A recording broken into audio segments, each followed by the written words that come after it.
hoje nós vamos falar sobre política de frotas. Então, para a gente alinhar a expectativa, vocês não vão ver na minha palestra uma série de questões técnicas ou um passo a passo bem detalhado e desenhado que vai ajudar vocês a construir uma política de frotas. Lá no final do evento, nós temos um lab que vai falar detalhadamente com o Luiz Cláudio sobre política de frotas.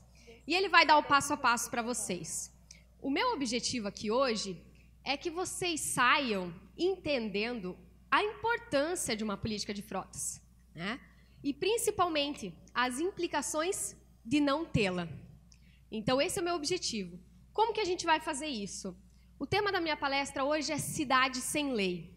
E eu peço que vocês vão pensando sobre esse tema. O que é uma cidade sem lei? Qual é o impacto de uma cidade sem lei? Nós conseguiríamos viver em uma cidade sem lei? 4 de fevereiro de 2017. Alguém lembra desta data? Remete alguma coisa para vocês? Talvez assim só a data não. Eu vou colocar uma foto. E com essa foto, alguém lembra de algo? Alguém tem uma suspeita do que significa essa foto? Essa é a região metropolitana de Vitória, Espírito Santo, em 4 de fevereiro de 2017. Vocês já devem ter se lembrado do caos que nós vivemos nesta cidade nessa época, onde nós tivemos policiais que não foram às ruas, leis que não foram aplicadas, impunidade, e aí a cidade virou esse caos que vocês estão vendo. Para refrescar a mente daqueles que talvez não se lembrem, eu vou soltar um vídeo. Olha isso! Meu Deus do céu! Meu Deus do céu! Meu Deus! Carro parando, moto parando, levando mercadoria.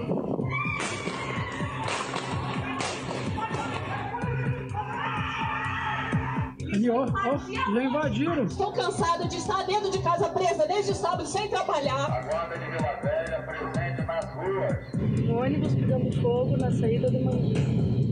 Olha os camaradas roubando aqui na frente da minha casa aqui. Olha lá, briga, vou matar o cara, vou matar ele. Vocês vão autorizar, se vocês vão colaborar, se eu posso sair com policiamento. Não! Aqui não vai passar! Uhul!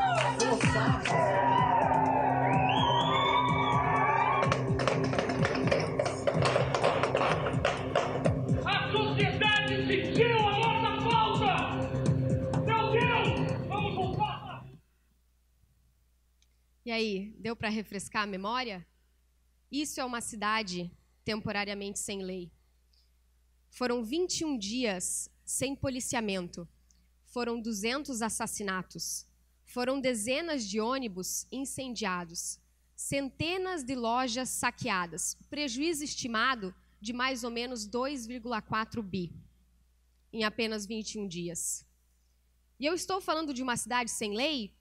Mais ou menos, a cidade tem lei. O que ela não tinha? Policiamento.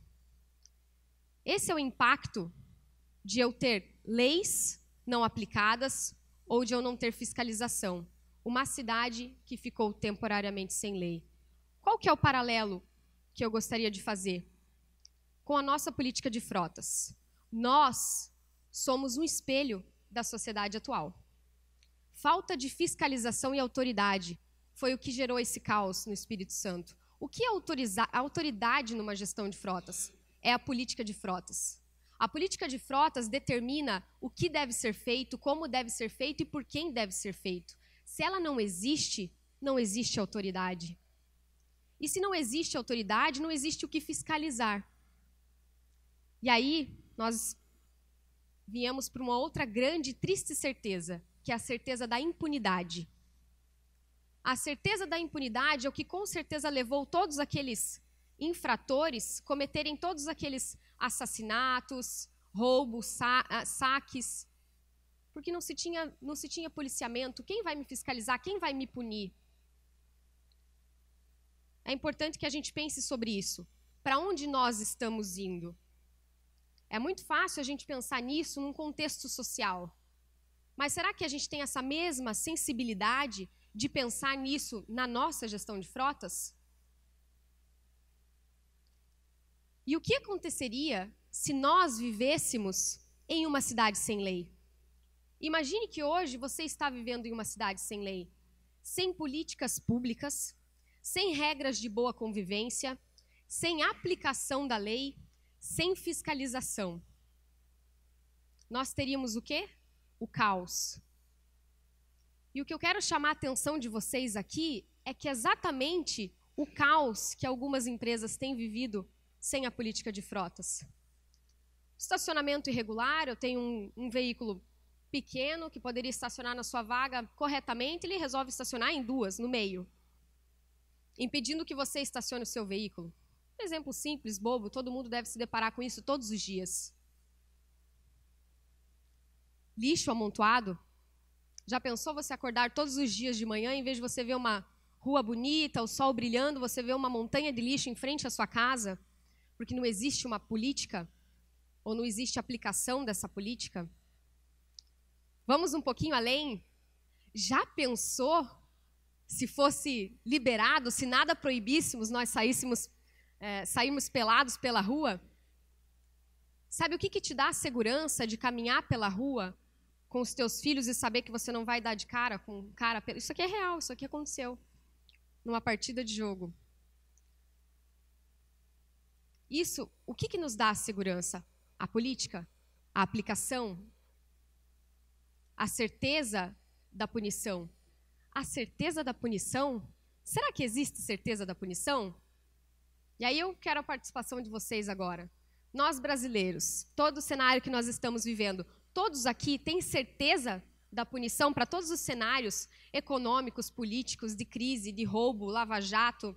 Todos têm certeza da punição? Quem tem certeza da punição, levanta a mão para mim. Uau, ninguém. Ninguém aqui tem certeza da punição. Alguém tem coragem de levantar e falar em alto e bom som o que essa incerteza da punição traz para você, como brasileiro? Alguém tem coragem? Já que ninguém aqui acredita que da certeza da punição. Alguém tem coragem de dizer o que isso causa em você? Qual que é o sentimento que te traz? Vergonha, revolta, tristeza, frustração. Perfeito, obrigada. Isso nos causa, a certeza da impunidade nos causa revolta. E se eu falar para vocês que nós somos espelho dessa sociedade? Porque nós operamos assim. E aí eu trago tristes números para vocês. Apenas 31% das empresas no Brasil possuem uma política de frotas. Eu vou dizer de onde eu tirei o dado, para que vocês possam entender o quão revoltante às vezes ele é. Esse dado, o pessoal do Instituto Pará compartilhou comigo, é um dado de uma amostra pequena, mas de uma amostra muito sensível, e você já vai entender por quê. Esse dado foi retirado das turmas do PGF do ano passado. Gestores que fizeram o PGF no ano passado. Agora, entendam comigo, é uma amostra pequena, né? Apesar de várias turmas que o PGF teve, ainda diante de todas as frotas do Brasil é uma amostra pequena, mas por que eu digo que é um dado sensível? Nós temos gestores que estão fazendo o PGF, que teoricamente já são gestores muito mais antenados, que estão buscando mais conhecimento e que teoricamente já deveriam estar muito mais evoluídos. E se desse público, teoricamente mais evoluído, apenas 31% tem uma política de frotas, o resto entrega nas mãos de Deus, brincando. Mais ou menos essa é a reflexão que eu faço. A maioria das empresas não possui uma política de frotas. E quando possuem, esse é o mais triste, ela é falha e desatualizada. A autoridade não pode ser aplicada porque ela é desatualizada. Maior parte das empresas não aplicam as suas políticas de frota. Por que eu pedi para que vocês compartilhassem o sentimento comigo do que é a impunidade? A impunidade é exatamente o que a gente está vivendo aqui em algumas frotas. A impunidade é você ter um documento elaborado por diversas mãos, passados por diversos departamentos, que não serve de nada. Serve para ficar dentro da gaveta. Isso é impunidade. Impunidade é você dizer na sua política de frota que os seus condutores não podem passar de 100 km por hora, ou não podem tomar multa por falar no telefone celular, receber uma multa por telefone celular e não tomar ações nenhuma. Isso é impunidade. E ela não está tão longe da gente quanto a gente imagina. ela está bem próxima. Qual é o sentimento de vocês se colocando nessa situação? Será que o sentimento é o mesmo? Frustração, revolta, tristeza? Eu ficaria revoltada e triste e frustrada comigo se eu desenvolvesse um documento como esse e não aplicasse. Ou se soubesse da importância de tal documento e nem o desenvolvesse. É esse sentimento que eu queria trabalhar com vocês hoje. E aí, nós temos políticas atuais, é igual a uma cidade sem lei. Falta uma comunicação clara, falta autoridade e fiscalização, a impunidade é generalizada. E aí, para isso, eu tenho diversas justificativas. Para cada cliente que eu visito que não tem uma política estabelecida ou aplicada, eu escuto N justificativas. Uma delas, é muito difícil, os condutores não ajudam, não aplicam. Vamos lembrar do primeiro vídeo que a gente viu? Foi uma cena que passou, acho que em todos os jornais de todas as emissoras. O policial perguntando para a própria família, vocês vão deixar eu sair com o policiamento hoje? Não. Não, porque vocês vão colaborar. A gente fez chacota disso em muitas redes sociais. Será que nós, como gestores de frota, não estamos perguntando para alguns condutores, vocês vão colaborar? Vocês vão fazer isso aqui? Vocês vão seguir certinho? Será que esse é de fato o nosso papel? Ou o nosso papel é sair com o policiamento? Se você acha que desenvolvendo e criando uma política de frotas você fez um bom trabalho, me perdoe. Vou precisar ser um pouquinho rude hoje. Você não fez um bom trabalho. Uma política de frotas vai muito além de criar, desenvolver. Ela precisa ser comunicada claramente. E aí eu fico imaginando a facilidade com que algumas pessoas têm de divulgar a foto indo para a praia. Bate um selfie aqui, estou indo para a praia. Coloca no Face, coloca no Insta, coloca no WhatsApp, manda no grupo da família. Usam diversos canais para comunicar um tema que lhe interessa. Quando a gente precisa publicar e comunicar uma política de frotas, a gente precisa garantir que cada um realmente teve acesso àquela política. Por que nós, como gestores, como empresas, como companhias, não usamos de todos os meios tecnológicos para divulgar uma política de frotas? Manda no WhatsApp dos condutores, coloca no Facebook da empresa, comunica em meios moral. Será que nós temos explorado o máximo nossos canais de comunicação com o mesmo apetite que a gente explora questões pessoais, divulgações que nos interessam? Você precisa comunicar claramente a tua política. Ela precisa ser fiscalizada. E ela precisa ser aplicada. A aplicação é o que vai garantir o sucesso. A aplicação é o que vai evitar esse sentimento de frustração, de revolta, é o que vai trazer os resultados. Se você fizer esse ciclo completo, aí sim, eu concordo com você. Você tem feito um bom trabalho. Se você não fechou esse ciclo, para mim não é um bom trabalho. E aí tem aqueles mais audaciosos. Não, mas eu não quero fazer só um bom trabalho. Eu quero fazer um excelente trabalho. Perfeito. Para que isso se torne um excelente trabalho, você tem que fazer esse processo se transformar em resultados para a sua empresa. Como que a gente transforma isso em resultados? Chegou a hora de virar esse jogo. Acabar com a impunidade e falta de controle. E aí, nós temos alguns passos aqui. Definir regras claras de conduta, de cuidado com o veículo, garantir reembolso de despesas, porque certamente vão ter aqueles que não vão seguir as regras. Vão ter aqueles gastos que a empresa não espera gastar e que ela não concorda em gastar. Quem vai reembolsar isso? Garantir a segurança jurídica para a sua empresa, através de um documento bem elaborado. Desenvolver e solidificar uma cultura de segurança dentro da tua companhia. Afinal, é para isso que a gente está aqui. Política vai muito além de custos, controle. Também é uma forma de cuidar de vidas. Da mesma forma que muitas vezes a gente tem que falar para os nossos filhos, não façam isso porque não vai dar um bom resultado, muitas vezes a gente tem que falar para os nossos condutores, a regra é essa, para que lá no final você chegue bem em casa. Muitas vezes a gente tem que tomar as rédeas dessa forma. para criar e solidificar uma cultura de segurança. É um processo complicado. Uma política de gestão de frotas precisa trazer ótimos resultados para a empresa. Primeiro, aplicabilidade. Segundo, responsabilidades. Qual é a tua responsabilidade como gestor de frota? E aí eu preciso compartilhar brevemente algo que eu escutei em uma palestra na NAFA. A palestra era sobre política de frotas e eu já fui propositadamente nessa palestra porque eu ia falar sobre isso hoje. Um dos temas que foram colocados lá tinha um case onde os condutores eram responsabilizados por todo o orçamento do veículo. Ou seja, o condutor não era só responsável pela condução. Ele era responsável pelo budget individual daquele ativo que ele conduzia. Ou seja, se ele pisasse um pouco mais no acelerador, se ele ultrapassasse a velocidade e tomasse uma multa, o budget dele ia sofrer um desvio que não foi planejado. Ele era o responsável. Além das atividades técnicas dele, era responsável pelo ativo que ele conduzia. Acredito que isso vai demorar ainda um pouquinho para chegar no Brasil. A gente tem muitos passos a dar. Mas é um exemplo do que o mercado evoluído tem feito. Quais são as responsabilidades? Segurança, ponto mais importante. Política de consequências. Quando eu falo a palavra consequências, o que vem à sua mente? Provavelmente vai vir algo negativo. Punição. Aqui eu convido a pensar para um outro lado. Pode ser algo bom. Na área comercial, nós premiamos boas conquistas, grandes negócios, grandes fechamentos. Por que não premiar e valorizar aqueles bons condutores?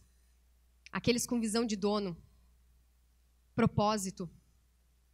Esse é o principal e fundamental. Algum tempo atrás, eu geria um time de mais ou menos 13 pessoas. Todos bem jovens, na média de 21, 22, alguns passavam um pouquinho da curva, mas essa era a média. É um desafio trabalhar com essa geração. E em todas as nossas reuniões semanais, eu frisava uma coisa. Eu falava assim, ó, é o seguinte, para o meu time, se em algum momento pela manhã você acordar, abrir os teus olhos e pensar, ai, desculpem a palavra, que saco, vou ter que ir trabalhar. Para. Se isso acontecer por duas ou três vezes ou mais, para e repensa se é isso que você quer para você. Se você não acordar com aquele brilho nos olhos, eu vou lá, eu tenho um propósito, eu preciso mudar isso, se você não acordar com essa empolgação, reflita sobre o que você está fazendo. Porque para ser gestor de frota é preciso amor. É preciso paixão pelo que faz. É preciso paixão por vidas, paixão por pessoas, paixão por controle. É preciso um certo perfeccionismo. É preciso um conformismo com atitude. É preciso entender o teu propósito. Então, se você por um acaso é um desses que acorda de manhã com esse sentimento de, ai, de novo, para imediatamente. Busca outra coisa. Busca outra porta. E aí eu escuto de algumas pessoas, Janaína, isso é tudo muito difícil, o processo é muito complexo. E tem gente que quer mudar o mundo sem mudar a própria casa. Quando nós colocamos os nossos filhos na escola, eles não começam a estudar matemática por álgebra, Bhaskara, integral, derivada. Pelo que eles começam? Soma, subtração, divisão. Se você quer começar qualquer tipo de mudança, se você quer exigir políticas públicas melhores, eficientemente fiscalizadas, eficientemente aplicadas, se você não quer ter frustração com impunidade, comece por você mesmo, começa por onde você impacta. Comece pela tua empresa, pela tua companhia, por aquilo que está sob o seu domínio, pela tua política de frotas. Aí sim a gente pode se preocupar com o todo e com o contexto social. A minha última pergunta para vocês. Nós vamos continuar vivendo em uma cidade sem lei? Eu espero que não. Como eu falei, meu tema aqui com vocês não era para ser um tema técnico. Mas como eu sei que o primeiro passo é sempre muito difícil, nós, Ouro Verde, em parceria com o Instituto Parar, desenvolvemos esse card aqui. Eu coloquei na mesa de cada um, à frente de vocês. São 44 questionamentos, que se você fizer esses questionamentos e respondê-los, você já vai ter praticamente uma política de frotas pronta, ok? Então você pode levar para casa, para sua empresa, responda essas perguntas. Se você ainda não tem uma política ou se ela está desatualizada, isso vai te ajudar muito a implantar a tua política de forma rápida. Tá? Quem não ganhou, pode visitar o stand da Ouro Verde e pegar essa política. Tá? É um guia para vocês, 44 questões separadas por categoria. Eu espero que a resposta para essa pergunta vinda de vocês seja não. Eu não quero continuar vivendo numa frota sem lei, numa gestão de frota sem lei, numa cidade sem lei e sem aplicação. Lembrem-se, vocês têm um propósito maior. Vocês são apaixonados pelo que fazem? Eu espero que sim. Muito obrigada.